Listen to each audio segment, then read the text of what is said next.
Hi, folks, and welcome to Blind Luck. That's right, Blind Luck, the search for Harry Greb. Yes, it is a vintage video vault, and we can't wait to get started because we're talking about the greatest fighter to ever live. That's right, it's not Sugar Ray Robinson, it's Harry Greb, and we have the proof. And this show is what we're going to be doing for the next couple years as we search for Harry Greb's films, because in the end, it might be the films that prove the point that we've been talking about for a very long time. So let's get started on the show and let's talk about what we're going to be doing, because it's not just a story and a show about an old boxer from over 100 years ago. What's his relevance? Well, the relevance is we can change history by proving that he is better than Sugar Ray Robinson. Is that blasphemy? Well, it's going to be a blast for me if we find the films. And with your help, we can. Because bottom line is, we all know the films are out there somewhere. They're in somebody's basement, your grandfather, your grandmother. Someone has them, and we're going to be telling people. And a whole new generation of boxing fans are going to learn a little bit more about the history of their great sport, our great sport. So it's going to be a busy show. We're going to be talking to our buddy out west, Brian Quish, about some of the odds on the fights from a couple of weeks ago. We're going to talk a little bit about what happened just this past week. So pretty busy, because the show isn't, again, we're not just concentrating on Harry Greb and the era of 1920s, 30s, and 40s. We're also talking about modern day, because modern day fighters are great, but we believe the old guys are way better. And we're going to try to prove that. But it's kind of funny, because boxing has seen, and the world has seen in the last month alone, some of the best boxers of today. And you can seriously compare these people. Let's take a look at Bud Crawford, for example. He fought recently against Errol Spence. We all saw that fight in Vegas, and it was a highly anticipated fight. Welterweight showdown for, of course, all the marbles at 147. And, you know, people were talking a lot about it compared to Sugar Ray Leonard, and Thomas Hearns. And yes, it was a great showdown, probably the best welterweight showdown since that fight. But we have to be real here, and that fight was in their prime. Those guys were in their primes, and these guys, Spence and Crawford, were not. Although it was a great fight, we really proved, the world was proved that it was Terrence Crawford that was the stylist and the smackdown of an excellent fighter in Errol Spence. But again, it was Bud Crawford proving that, you know, he is one of the all-time greats. And yes, we are giving all the props in the world to these guys because he deserves it. This is a guy who has been undefeated for so long, and he's been doing a great job. So good on him, and we are going to give all those guys props that deserve it. And another guy that we have to talk about, and this has been rare in boxing in the last year or two, to have all-time greats fight in the same week. So we were spoiled to see one of our favorites on the show, Naoya Inoue from Japan, fighting against Steve Fulton for the 122-pound fight title. Fulton, of course, the champion, and Inoue is just an absolute monster. What a great nickname, the Monster. And he showed again, and we're going to give props to the modern day fighter because they deserve it. He is a 3-division champion for a reason.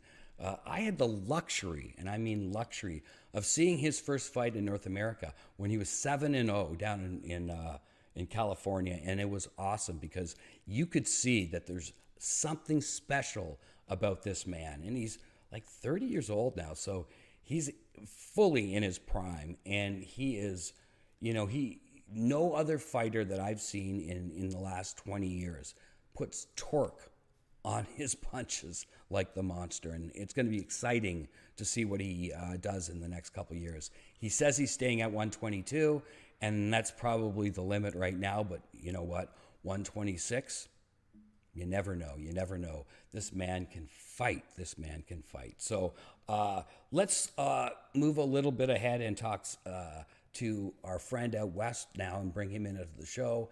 He is Brian Quish, my buddy out west who knows so much about boxing and the odds of that. Let's talk. Brian, welcome to the show. Thanks, Scott. Pleasure to have you X. here. Hey, listen. We had a couple really nice fights in the last couple. We were mentioning Crawford and Spence. Mm. Crawford is one of the best welterweights I've seen since Sugar Ray Leonard, and that says a lot, doesn't it? Certainly does. He'll go down What as what one of the all-time greats, no question. So when you saw the fight against Spence, and I know going in it was a 50-50 fight, both of us weren't sure exactly how it's going to go. What were your thoughts? As you mentioned there, Spence is a fabulous fighter, but I saw two different levels of quality. Absolutely against Bud. Yeah, Yeah, a legend versus a current great fighter.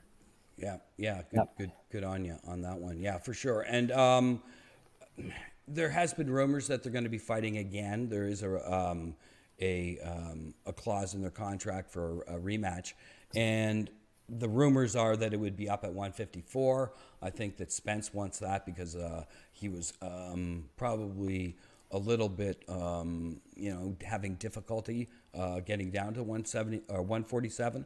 So, what do you think about that? Do you think there would be any difference in the fight if it went up to 154? Yeah, you know yourself to be obviously different in the speed and stamina throughout the whole fight.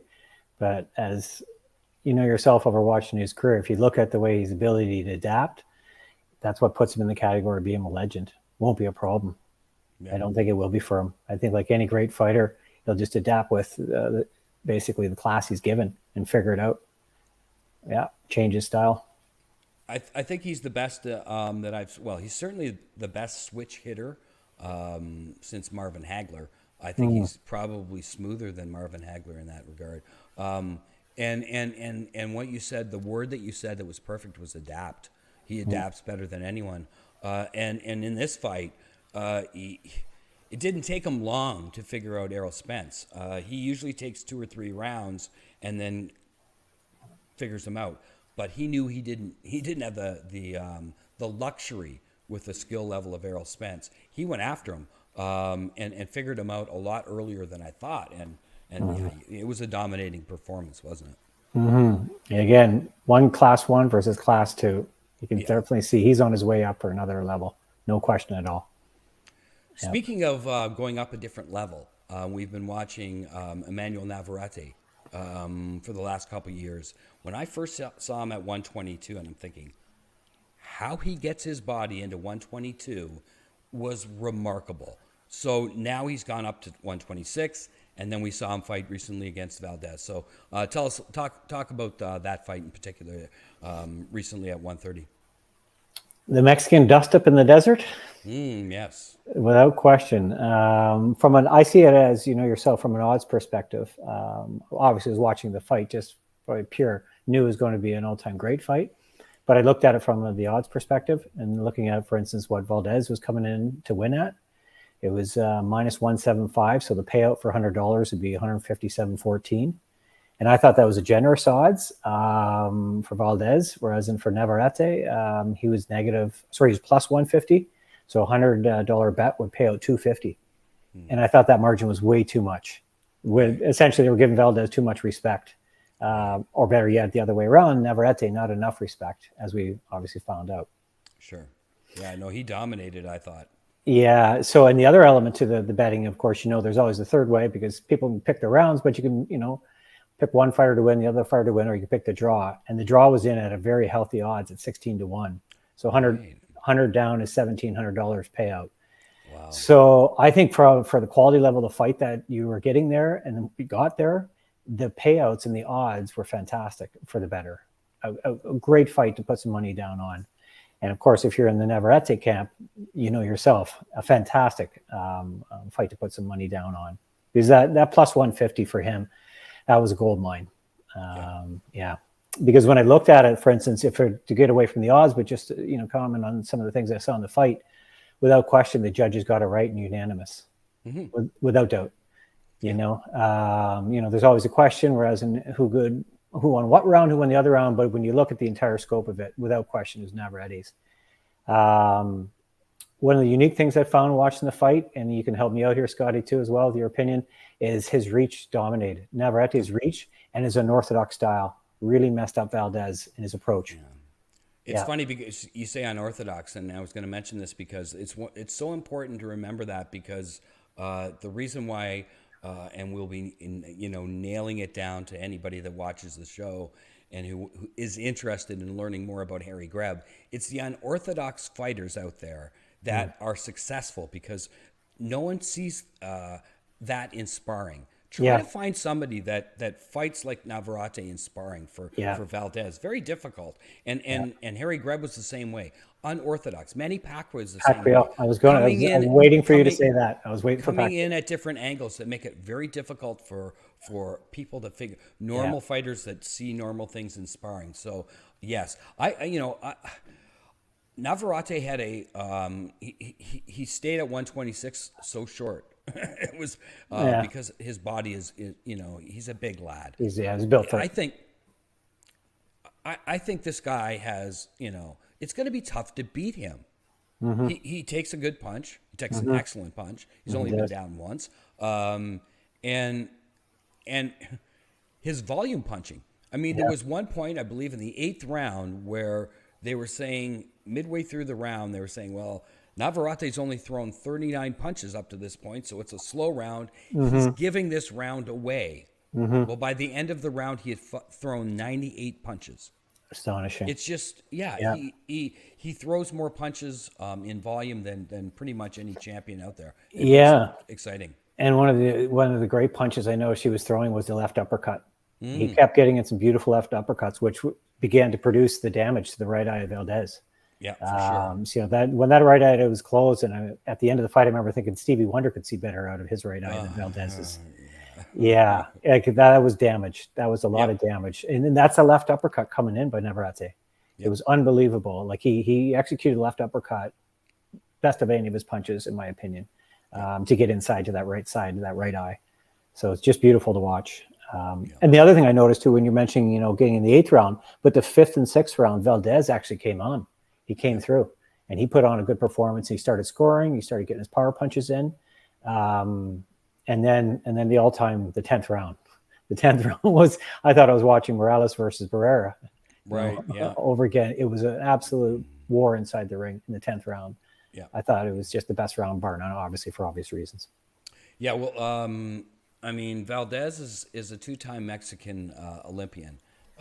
He will not back down from anyone. And we knew that going in. It was really neat to see Morales and Barrera being George the cheerleaders. And it was even better when they were interviewed. Who do you think's going to win?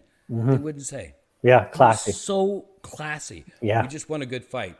And they certainly got that. So, the one thing about, we were talking about adapting, and before the show I was supposed to jump to AJ and Robert Helenius first instead of jumping to Navarrete. So good on you for bobbing and weaving on that one. So let's go work to that, because AJ did have a big fight in London and against the big Nord, Robert Helenius. Tell us a little bit about what you saw in that big match. Well, yourself, the fact that there was a fight is incredible in itself after everything went down the week before. From an odds perspective, start out again with that. Is you put 100 down on Joshua to win, you weren't getting the bank back. It was minus 1,700, and for 100 down, it'd pay you back. It'd pay out 105.88.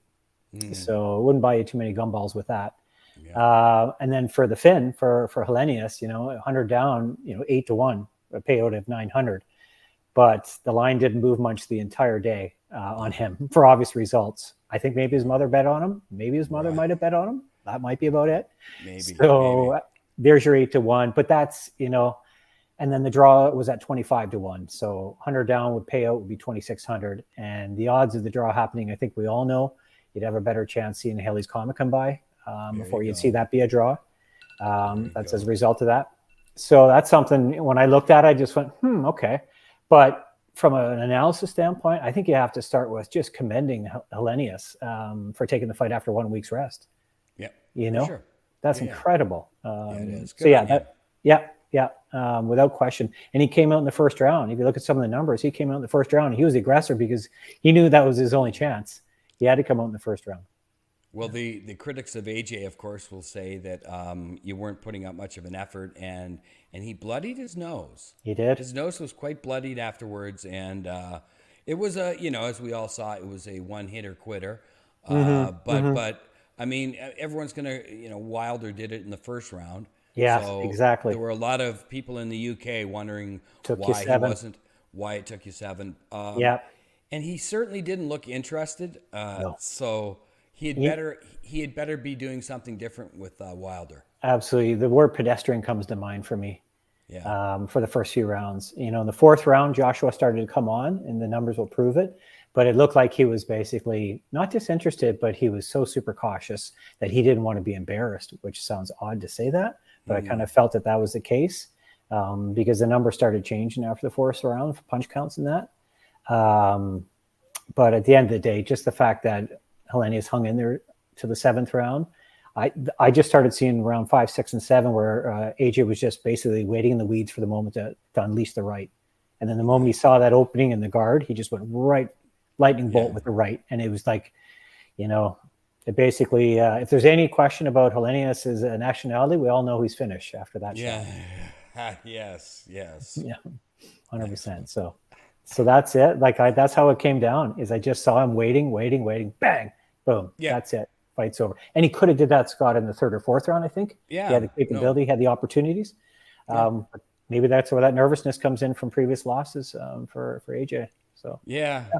And they're, I mean, it's funny because over in the UK they love their sports and they love their AJ, but there's, for a while now, for a couple of years since his loss to Andy Ruiz, there have been critics.